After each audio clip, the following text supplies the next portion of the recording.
Hey, thanks so much for joining us here on 9 News Plus on this Monday. Today we've got a special interview with Jacob Bleacher, who's the Chief Exploration Scientist for NASA, and it's all about the Artemis I launch that was supposed to happen on Monday, August the 29th, but Launch Director Charlie Blackwell Thompson has called a scrub of the attempt of launch of Artemis I and the Space Launch System with the Orion spacecraft.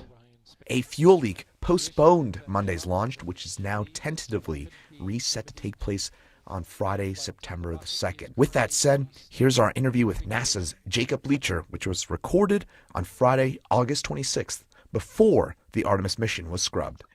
NASA's launching a new chapter in space exploration with the Artemis I mission. The mission is the first phase of the new era for NASA called Artemis, which will pave the way for humans to go to the moon and eventually to Mars as well. Here to talk about this historic mission is NASA Chief Exploration Scientist Jacob Bleacher. Jacob, thanks so much for joining us. And can you start off by just telling us about this historic and frankly amazing mission? Absolutely. It is very historic.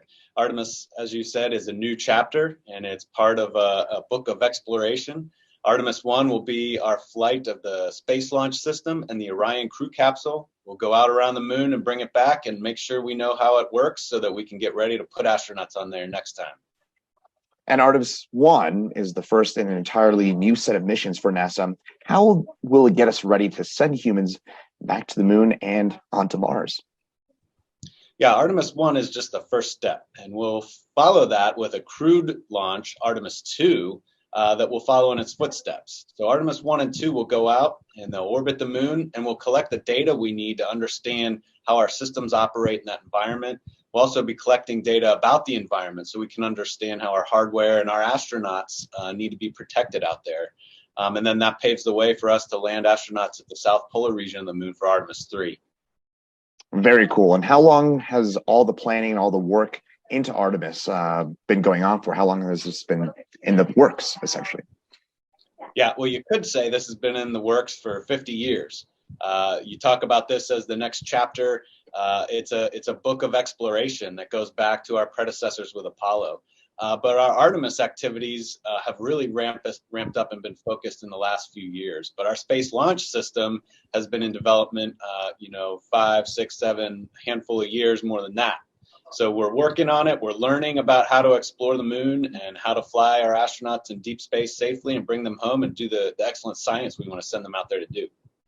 Well, you mentioned that this plans to go eventually onto Mars. How far will the space mission travel, and will it set any sort of historic records, or at least is that the current plan?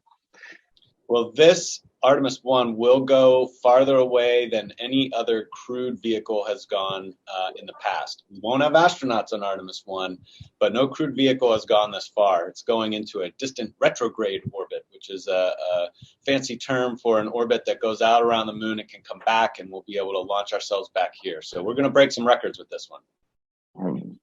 Excited for that. And Jacob, I guess finally for you personally, what are you most excited about for this mission? It's just, standing on the shoulder of giants, looking forward at this new chapter of exploration. We're going to the moon with astronauts. We're going to learn about the moon, and we're going to learn how to send astronauts even farther out as we basically develop a blueprint for exploring the solar system. That's pretty cool. Got to admit. Yeah. So, Jacob Bleacher, NASA Chief Exploration Scientist, thanks so much for joining us here today. You bet. My pleasure. Thank you.